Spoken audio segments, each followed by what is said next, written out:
Marcus Chen wiped the sweat from his forehead as he studied the massive alien construct towering before him.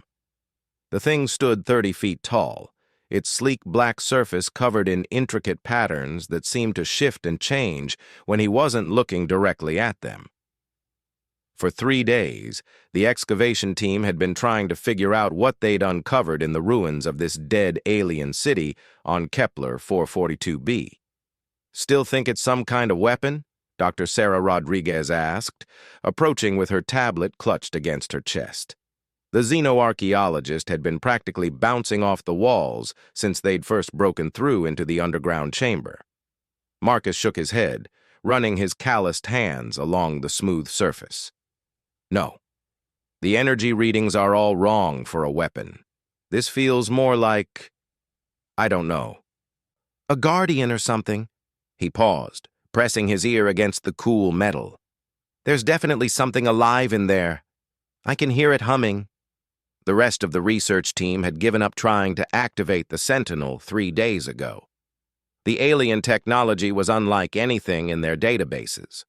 The Zephyrians, their primary alien allies, had taken one look at the construct and declared it beyond ancient before backing away nervously. Even the Crystalline Collective, known for their technological prowess, had admitted defeat after 2 days of failed attempts. But Marcus Chen wasn't like the other humans on the team. While they focused on protocols and proper procedures, he saw problems that needed solving. Growing up in the Detroit ruins, he'd learned to fix anything with spare parts and determination. His grandmother used to say he could make a broken toaster sing opera if he set his mind to it. "The power conduits are definitely precursor tech," Marcus muttered, tracing a finger along what looked like random scratches but felt like intentional grooves. "But they've been modified. Someone added their own systems on top of the original design." Dr. Rodriguez frowned. "That's impossible. The precursors vanished millions of years ago. Who could have modified their technology?" "Maybe whoever built this city." Marcus pulled out his multi-tool and extended a small probe. "I'm going to try something." "Marcus, wait. We should follow protocol and—" "Protocols haven't worked for 3 days." Marcus knelt down next to what appeared to be a maintenance panel, though it was sealed with some kind of energy field. "Sometimes you have to think outside the box." He studied the energy field carefully. It pulsed with a blue-green light that reminded him of bioluminescent algae. The pattern wasn't random. It repeated every 17 seconds with minor variations. Marcus pulled up his portable analyzer and started recording the fluctuations. "It's not a lock," he said after several minutes of observation. "It's a test." "What kind of test?" Marcus stood up and walked around the Sentinel's base, counting his steps. "The energy field isn't trying to keep us out. It's trying to see if we're smart enough to get in. Look at the pattern. It's showing us where the weak points are." He pointed to spots where the blue-green light flickered slightly. "Every 17th pulse, the field weakens at these 3 points simultaneously. If someone could apply pressure to all 3 spots at exactly the right moment, that's impossible. The spots are too far apart for one person to reach." Marcus grinned. "Not if you use the right tools." He spent the next hour rigging up a system of remote-controlled probes, each one positioned at one of the weak points. The other team members gathered around to watch, some excited and others nervous about what might happen. "Marcus," Dr. Rodriguez said quietly, "what if it's dangerous? What if we're not supposed to open it?" "Then why leave instructions on how to get inside?" Marcus replied, his fingers dancing over the probe controls. "Besides, look at this place. The whole city is dead except for this thing. Whatever's in there has been waiting for someone to find it." He synchronized his probes with the energy field's pulse pattern. "Here we go. 3, 2, 1.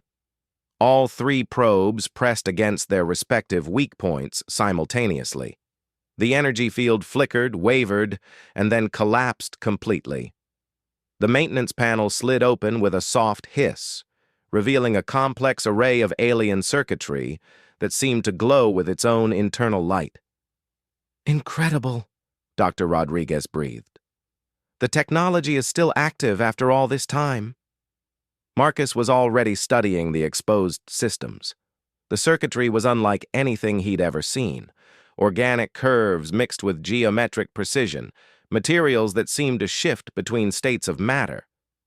But underneath the alien aesthetics, he could see familiar patterns. Power distribution networks, data pathways, feedback loops. "It's beautiful," he whispered, reaching for his tools. "And it's dying." He pointed to several components that were flickering weakly. "These power couplers are failing. The whole system is running on emergency power, and it's been that way for a very long time. Maybe centuries. Can you fix it?" Marcus was already pulling components from his engineering kit. "I can try, but I'll need to improvise some connections. Human technology and alien tech don't exactly use the same standards."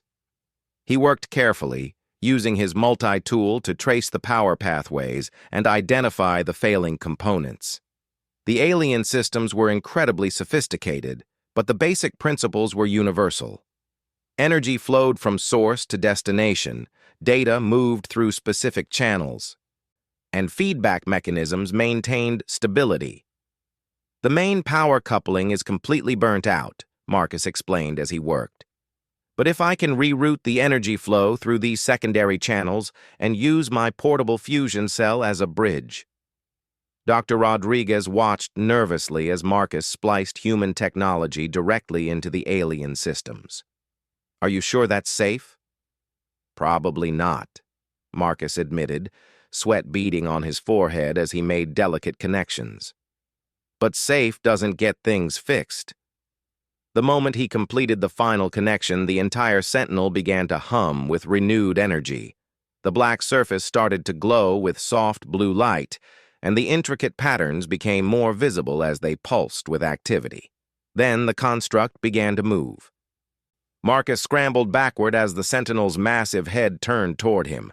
Where he had expected to see eyes, there was instead a complex array of sensors that focused on him with unmistakable intelligence. When it spoke, the voice came from everywhere and nowhere, resonating through both the air and somehow directly into his mind. "Systems restored, emergency protocols disengaged. Thank you, small engineer." The voice was mechanical, yet somehow alive, formal, yet warm. Marcus found himself staring up at the Sentinel's sensor array, feeling like a mouse being studied by a very large, very intelligent cat. "You can talk," he said, immediately feeling foolish. Of course it could talk. "I am Aegis 7, guardian of the third watchtower. I have maintained vigil over this sector for 847,291 standard cycles." The massive head tilted slightly, a gesture that seemed almost curious. "You are not of the people who created me. Your technology is primitive, yet you succeeded where others failed. How?" Marcus glanced at Dr. Rodriguez, who seemed frozen in shock, then looked back at the Sentinel. "I just fixed what was broken. It's what I do." "You fixed what was broken." The Sentinel's voice carried a note that might have been amusement. "A simple explanation for a complex achievement. Your people fascinate me already, small engineer. What do you call yourself?" Marcus Chen, and we're humans." "Humans." Aegis 7 seemed to consider this. "I have no record of your species in my databases. You are newcomers to the galaxy, yet you possess the engineer's touch. This is unexpected." The engineer's touch. The Sentinel's sensors focused more intently on Marcus. The ability to understand the essence of technology beyond its form, to see function within chaos, to find solutions where others see only problems.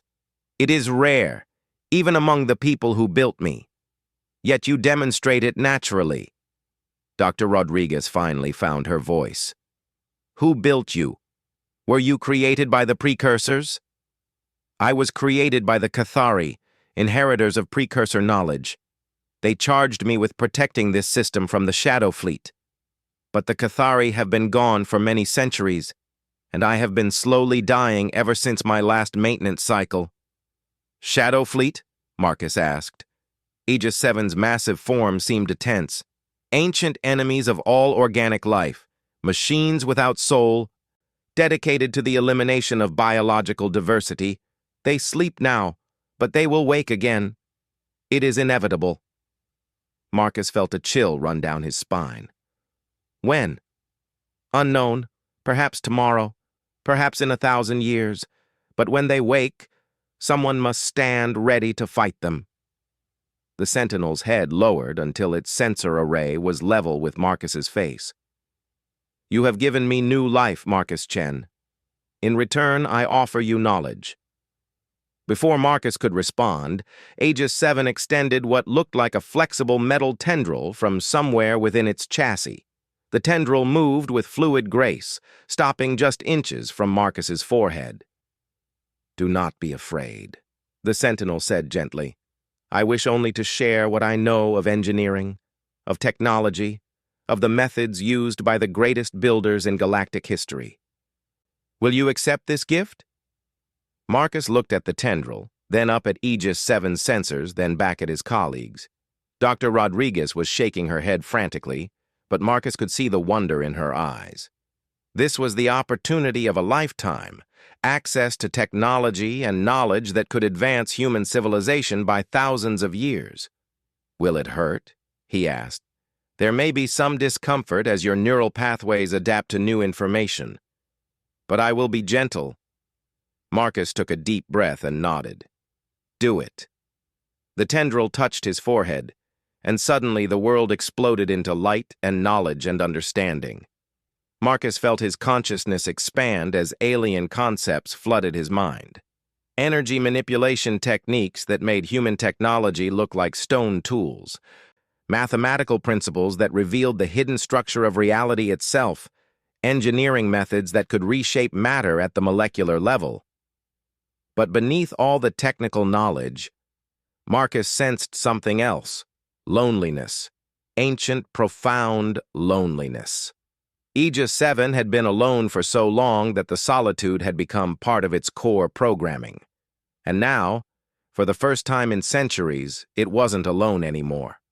When the knowledge transfer ended, Marcus staggered backward, his head spinning with new understanding. He looked at the fusion cell he'd used to repair Aegis 7 and suddenly saw 17 different ways to improve its efficiency. The multi-tool in his hand seemed crude and primitive compared to what he now knew was possible. Incredible, he whispered. You have adapted well, Aegis 7 observed. Most organic minds require several days to process what I have given you, but your neural patterns are remarkably flexible, another sign of your species' potential. Dr. Rodriguez rushed to Marcus's side. Are you all right?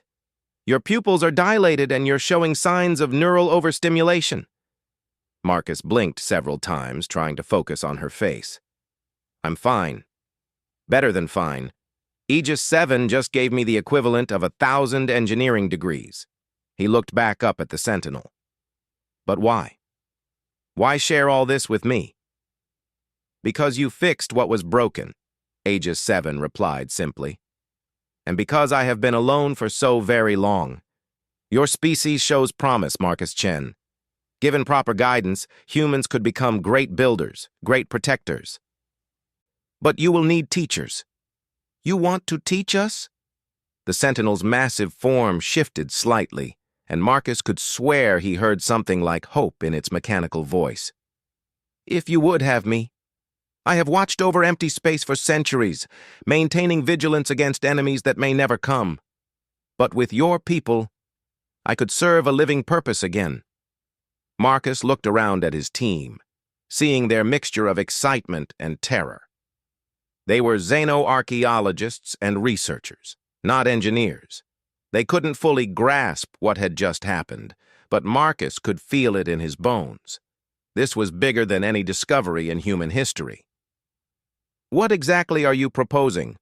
Dr. Rodriguez asked cautiously. An exchange, Aegis 7 replied. I will share my knowledge with humanity. I will teach your engineers and scientists the secrets of precursor technology. In return, I ask only for companionship and purpose. Let me protect your people as I once protected the Cathari." Marcus felt a strange warmth spreading through his chest. The loneliness he'd sensed in Aegis 7 resonated with something deep inside him. He'd always felt like an outsider among his own species, more comfortable with machines than people. But here was a being that understood the joy of fixing things, of making broken systems whole again. "I accept," he said before anyone else could object. Aegis 7's sensors brightened noticeably. "Then we are bonded, Marcus Chen. Engineer to Guardian, Guardian to Engineer. I will teach you the ways of the ancient builders, and you will help me understand the ways of your remarkable species." The Sentinel began to rise from its stationary position, massive legs extending from its base with smooth, mechanical precision. "But first, we must prepare. If I am to leave this world and join your people, I will need modifications to my primary systems, and you will need time to absorb the knowledge I have given you." As Aegis 7 stood to its full height, Marcus felt a profound shift in his understanding of the universe. He was no longer just a human engineer trying to fix alien technology. He was part of something much larger now, connected to a being with memories spanning centuries and knowledge that could reshape the galaxy. But he also felt the weight of responsibility settling on his shoulders. Aegis 7 had chosen to trust humanity based on Marcus's actions alone. If humans proved unworthy of that trust, if they used the Sentinel's knowledge for destructive purposes, Marcus pushed those thoughts aside and focused on the present. Whatever challenges lay ahead, he wasn't facing them alone anymore.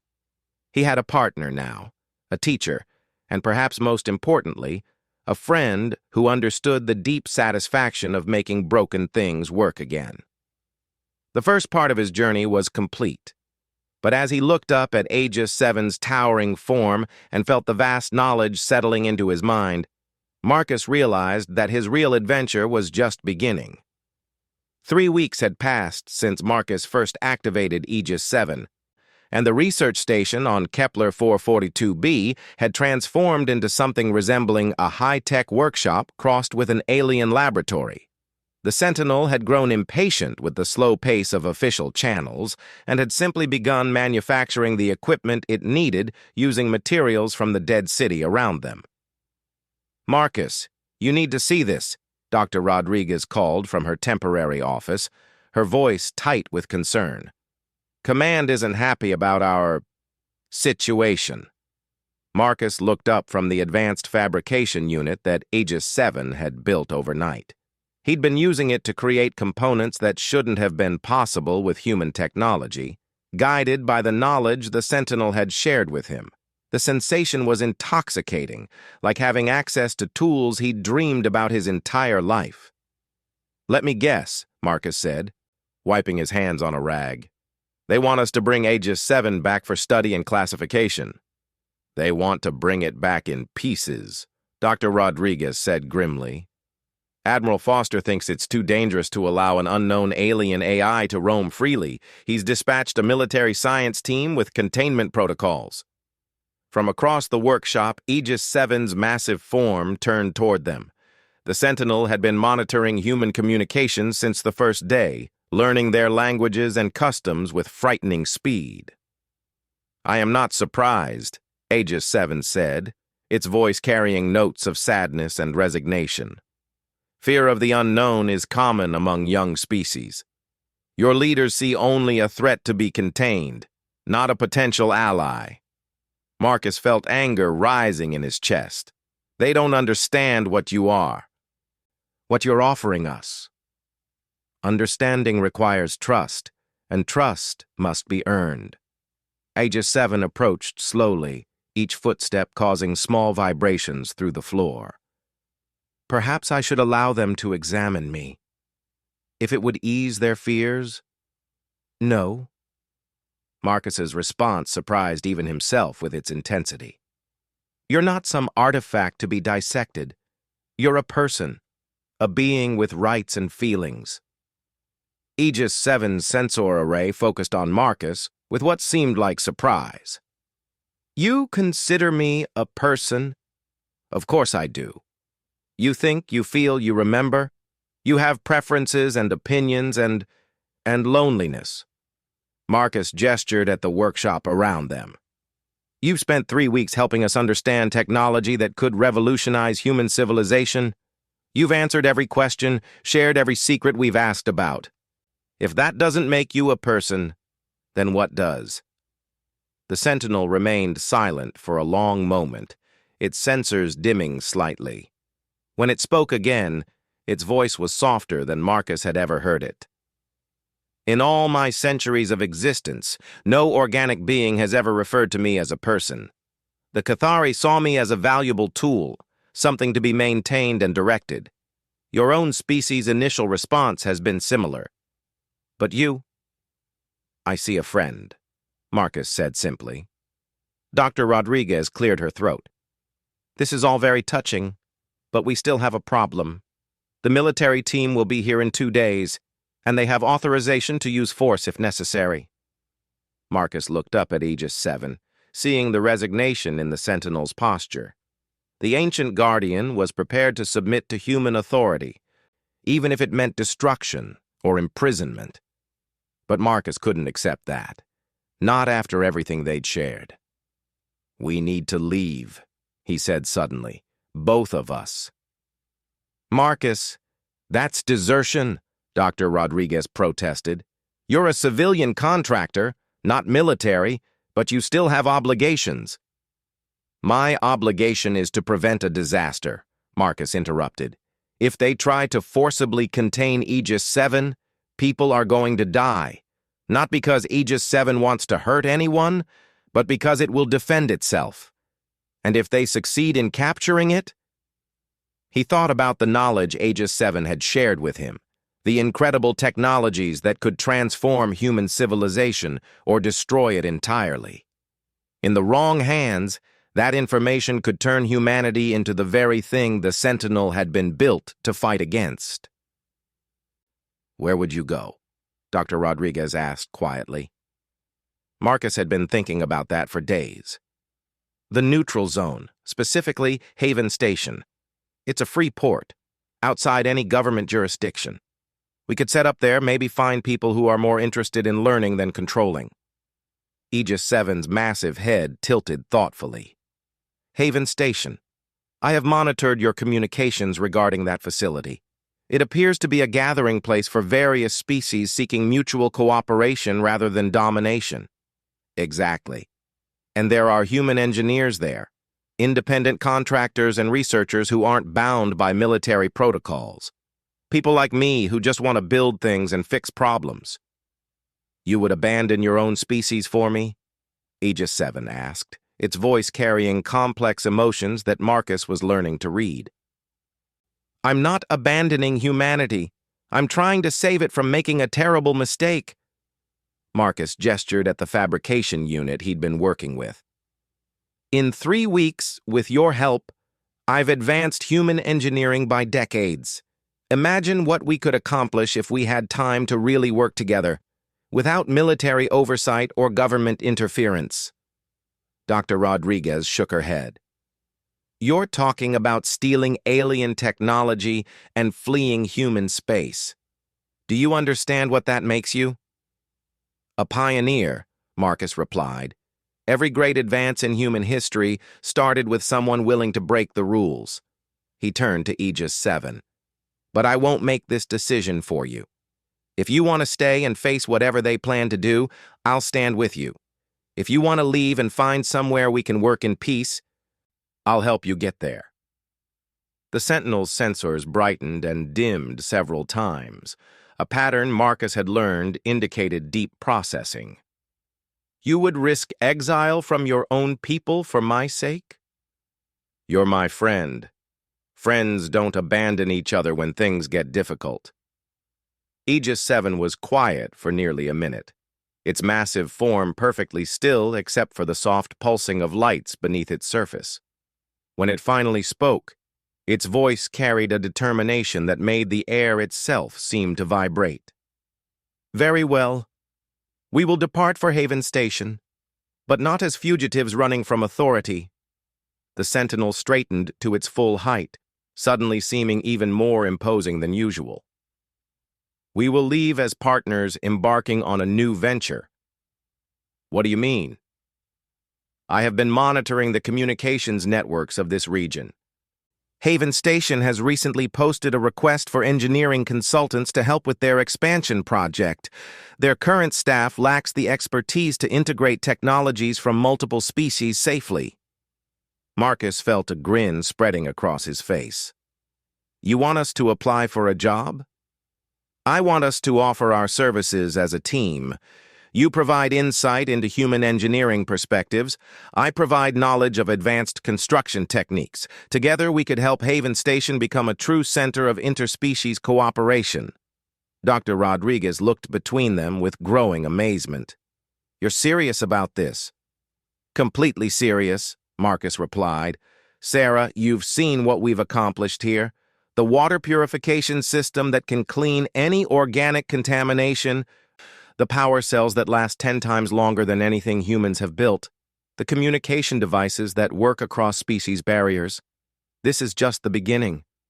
He gestured at the workshop around them, filled with devices that seemed like magic, but were really just advanced engineering. "We could revolutionize how species work together. Instead of everyone hoarding their technology and viewing others as threats, we could create real cooperation." "And if the military tries to stop you?" Aegis 7's voice took on a tone that reminded everyone present that it was, fundamentally, a war machine. "I have been designed to protect against threats far greater than anything humanity currently possesses. I do not wish conflict with your people, but I will not allow myself to be imprisoned or dismantled." Marcus held up a hand. "It won't come to that. We'll leave quietly before the military team arrives. No confrontation, no violence. Just 2 engineers looking for a better place to work." 2 engineers and a xenoarchaeologist, Dr. Rodriguez said suddenly. Marcus stared at her. "Sarah, you think I'm going to miss this? The chance to study interspecies cooperation firsthand, to document the first true partnership between a human and a precursor-level AI?" She shook her head. "My career is already over anyway. The moment I let you wake that thing up, I became part of this story." Aegis 7's sensors focused on Dr. Rodriguez with interest. "You would be welcome, Dr. Rodriguez. Your expertise in ancient civilizations could prove valuable as we encounter other species and their technologies." "Then it's settled," Marcus said. "We need to leave tonight." "Aegis 7? How long will it take you to prepare for departure?" "I am always prepared for departure. My mobile configuration requires only minimal setup time." The Sentinel began moving toward what had once been the city's central plaza. "But I will need to construct a transport capable of carrying organic passengers safely through hyperspace." "You can do that?" "I have been monitoring your ship's arrival and departure procedures. Human faster-than-light technology is crude but functional. With modifications, I can improve both efficiency and safety significantly." Marcus watched in amazement as Aegis 7 began extending manipulator arms from its chassis, each one equipped with tools that reshaped metal and energy as easily as Marcus might bend wire. The Sentinel was literally building a spaceship around itself, using materials scavenged from the ancient city. "Incredible," Dr. Rodriguez whispered. "It's like watching a master craftsman work with the entire universe as raw material." As they worked through the night, packing essential equipment and personal belongings, Marcus felt a strange mixture of excitement and melancholy. He was leaving behind the only life he'd ever known, abandoning his own species to venture into the unknown with an alien being most humans would consider a threat. But he was also embarking on the greatest adventure of his life. For the first time ever, he had a true partner in his work, someone who understood the joy of creation and the satisfaction of solving impossible problems. Aegis 7 wasn't just a repository of ancient knowledge. It was a being that shared his deepest passions and dreams. As dawn approached and the improvised transport ship neared completion, Marcus stood on a hill overlooking the dead alien city. Soon, human ships would arrive and find only empty ruins and abandoned equipment. The story they would tell would paint him as a traitor, a man who chose alien technology over human loyalty. But Marcus knew the truth. He wasn't betraying humanity. He was helping it grow beyond its current limitations. Somewhere out there, in the vast expanse of galactic civilization, humans were going to need friends and teachers. And thanks to his partnership with Aegis 7, they would have at least one of each. "Marcus," Aegis 7 called from the transport ship. "We are ready for departure." Marcus took one last look at the research station where his old life had ended and his new one had begun. Then he turned and walked toward the ship, toward an uncertain but promising future among the stars. Behind him, the ancient city settled back into its eternal silence, keeping its secrets safe for the next brave soul who might dare to fix what was broken. 6 months after arriving at Haven Station, Marcus stood in what had become the most advanced engineering facility in the neutral zone, watching Aegis 7 demonstrate impossible mathematics to a group of fascinated alien engineers. The Sentinel had grown more expressive over time, developing what could only be called personality quirks and preferences that went far beyond its original programming. The key principle, Aegis 7 was explaining to the mixed audience of humans, Zephyrians, and crystalline collective members, is that energy flows follow the path of least resistance. But resistance can be modified through dimensional folding. Observe. The Sentinel created a holographic display showing energy moving through what appeared to be folded space. Marcus still got goosebumps watching Aegis 7 teach. Seeing the ancient being find joy in sharing knowledge rather than simply storing it. "Marcus," Dr. Rodriguez approached from the station's communications center, her expression troubled. "We have a problem. Multiple problems, actually." Marcus reluctantly turned away from the lesson.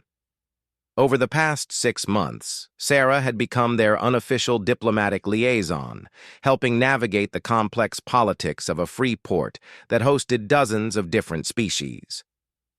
"What kind of problems?" "The first is good news, sort of. Our success here has attracted attention from across the galaxy. We have contract offers from 17 different governments, 3 major corporations, and something called the Builders Guild that apparently hasn't contacted anyone in over 1,000 years. Marcus frowned. "That doesn't sound like a problem. It is when you consider that most of these offers come with strings attached. The Terran Colonial Authority wants exclusive access to our technologies. The Zephyrian Empire is hinting at military applications, and the Crystalline Collective seems to think they can purchase Aegis 7 outright." A low harmonic vibration filled the air, Aegis 7's equivalent of laughter. The Sentinel had paused its lesson to listen to their conversation. "I am not surprised," Aegis 7 said, its attention still focused on the holographic display. "Young species always believe that superior technology can be owned rather than earned. They see tools instead of understanding." Marcus walked over to the Sentinel's base, placing his hand on the warm metal surface in a gesture that had become natural over the months. "What do you think we should do?" "We continue as we have. We share knowledge with those who demonstrate wisdom, regardless of their political affiliations or economic resources." Aegis 7's sensor array turned toward the mixed group of engineers still studying the holographic equations. "Look at them, Marcus. 6 different species working together to understand concepts that their individual civilizations considered impossible. This is what the galaxy could become." "That brings us to problem number 2, Dr. Rodriguez said grimly. "The Shadow Fleet you mentioned? They're not sleeping anymore. The workshop fell silent. Even the alien engineers stopped their discussions and turned toward them. Marcus felt a chill run down his spine as Aegis 7's entire form seemed to tense. "Explain," the Sentinel commanded, its voice taking on the authoritative tone Marcus had learned to associate with combat protocols. Dr. Rodriguez activated her tablet, displaying a series of sensor readings and emergency transmissions. 3 systems in the outer rim have gone completely dark in the past week. No distress signals, no survivors, just empty space where thriving colonies used to be. The energy signatures match what you described. Complete biological sterilization. Aegis 7 rose to its full height, causing several of the alien engineers to step backward nervously. "Show me the data." For the next hour, Marcus watched his friend transform from teacher to warrior as Aegis 7 analyzed the Shadow Fleet's attack patterns. The Sentinel's manner became clipped and efficient, and new weapon systems began emerging from its chassis. Systems Marcus hadn't even known existed. "They are testing defenses," Aegis 7 announced finally. "These initial strikes are reconnaissance in force, designed to evaluate current galactic military capabilities. The real invasion will begin within months." "Can we stop them?" asked Kethvar, a Zephyrian engineer who had become one of their most dedicated students. Aegis 7's sensors dimmed. "I am one Guardian. The Shadow Fleet numbers in the thousands, possibly tens of thousands. I was designed to coordinate with dozens of my siblings, supporting fleets of living ships crewed by beings who understood the true nature of the threat." "But those fleets are gone," Marcus said quietly. "The Cathari are gone. It's just you now." "Just me," Aegis 7 agreed. "And I have spent centuries teaching engineering instead of preparing for war. I have become soft." Marcus felt anger flare in his chest. "You've become better. The Cathari built you to be a weapon, but you've chosen to become something more. A teacher, a friend, a builder instead of just a destroyer. Sentiment will not stop the Shadow Fleet." "Maybe not," Marcus admitted. "But maybe there's another way. You said the original plan was coordinated defenses with multiple Guardians and living ships. We don't have those. But we have something the Cathari never did." "Which is?" Marcus gestured at the alien engineers still gathered around them, at Dr. Rodriguez with her wealth of historical knowledge, at the workshop filled with hybrid technologies that combine the best of multiple species innovations. "We have cooperation. Real cooperation, not just military alliances. We have beings from dozens of different worlds working together because they want to learn and build and create." He placed his hand back on Aegis 7's surface. "The Cathari saw you as a tool. The Shadow Fleet sees organic life as a disease to be eliminated. But we see you as a person, and you see us as friends worth protecting." Aegis 7's sensors brightened slightly. "You believe that friendship and cooperation can succeed where military might has failed. I believe that's the only way we can succeed." Marcus looked around at the gathered engineers. "Every species here has something unique to contribute. The Crystalline Collective's energy manipulation, Zephyrian biotechnology, human adaptability and innovation. If we combine everything, you propose to build an integrated defense network," Aegis 7 said, its voice carrying growing excitement. "Not separate fleets fighting independently, but a truly unified force leveraging each species' strengths." Kethvar stepped forward, his feathers ruffling with agitation. "The Zephyrian Council would never agree to share military technology with potential rivals." "They will when they understand the alternative," Dr. Rodriguez said firmly. "Total extinction tends to clarify priorities." Over the following days, their workshop became a planning center as word of the Shadow Fleet threat spread throughout Haven Station. Representatives from major governments arrived hourly, some offering alliance and others demanding immediate access to Aegis 7's military capabilities. But the most important visitors were the engineers and scientists who came seeking not power, but understanding. Dr. Elena Vasquez from the Terran Science Council, who brought human insights into mass production and logistics. Master craft singer Hume from the Crystalline Collective, whose people could manipulate matter at the atomic level. Bioengineer Sithra from the Zephyrian Imperial Academy, who understood how to make technology interface seamlessly with living tissue. Marcus found himself at the center of something unprecedented, a truly multi-species engineering project with the survival of galactic civilization at stake. The fundamental challenge, he explained during one late-night planning session, is that we're trying to combine technologies that were never designed to work together. Human computers, crystalline energy matrices, Zephyrian bio-neural networks, and precursor-level AI systems.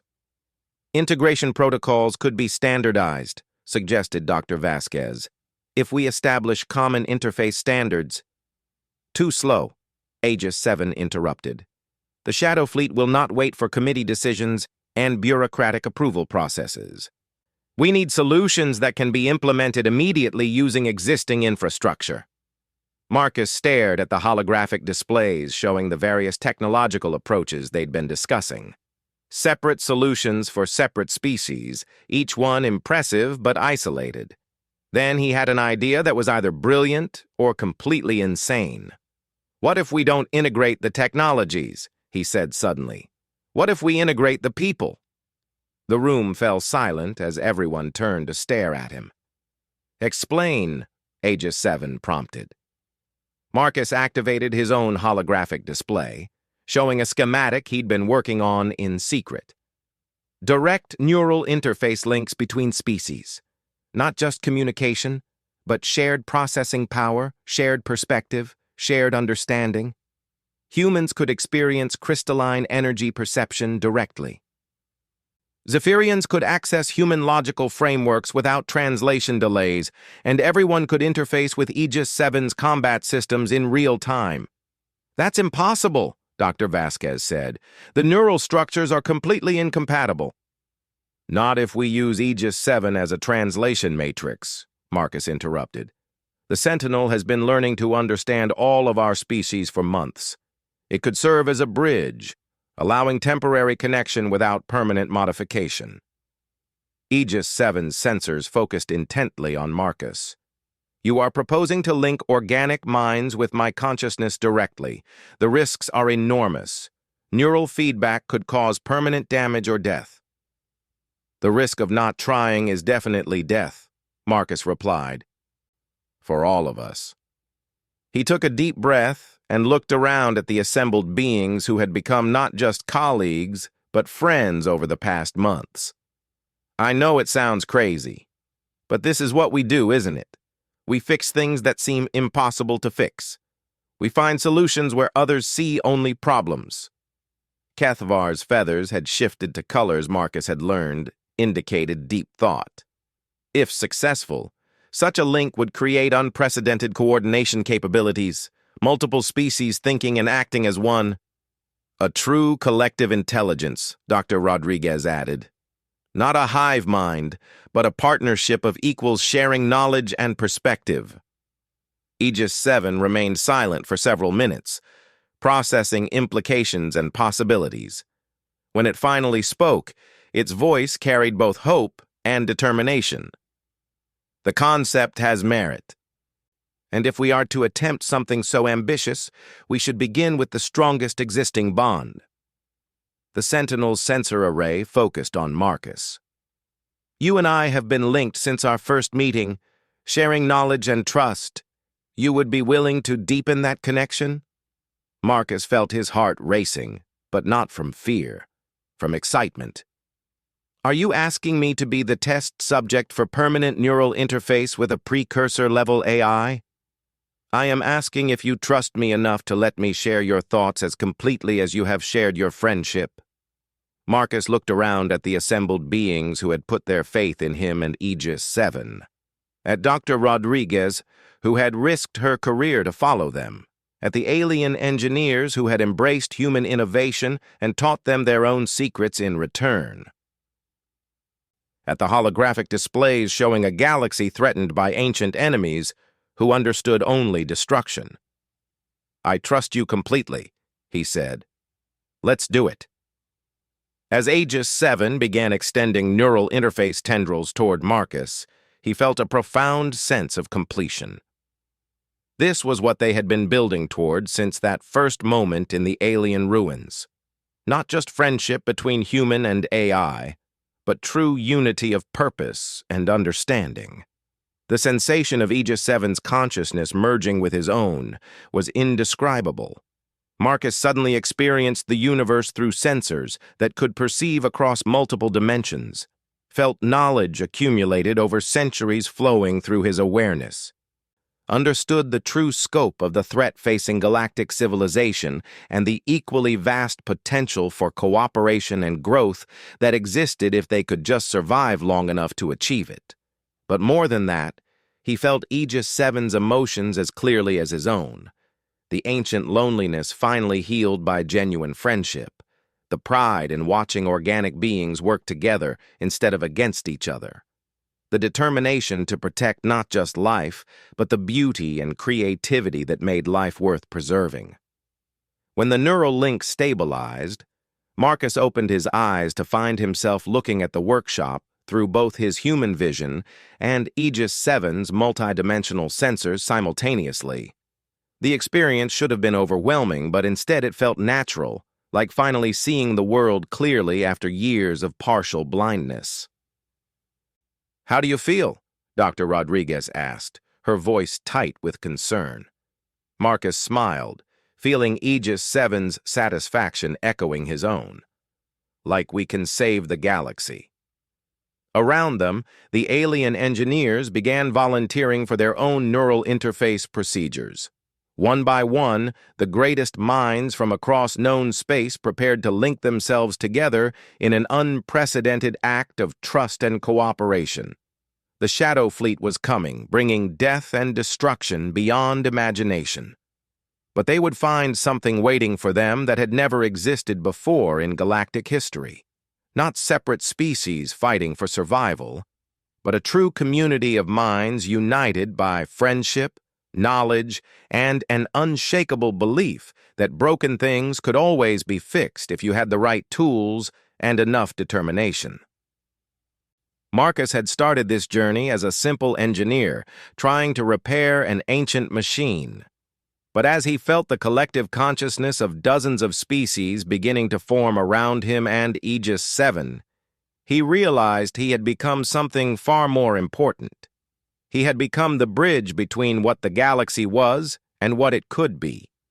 And with his friend at his side and the greatest minds in known space linked together in common purpose, he was ready to fix the biggest problem the universe had ever seen.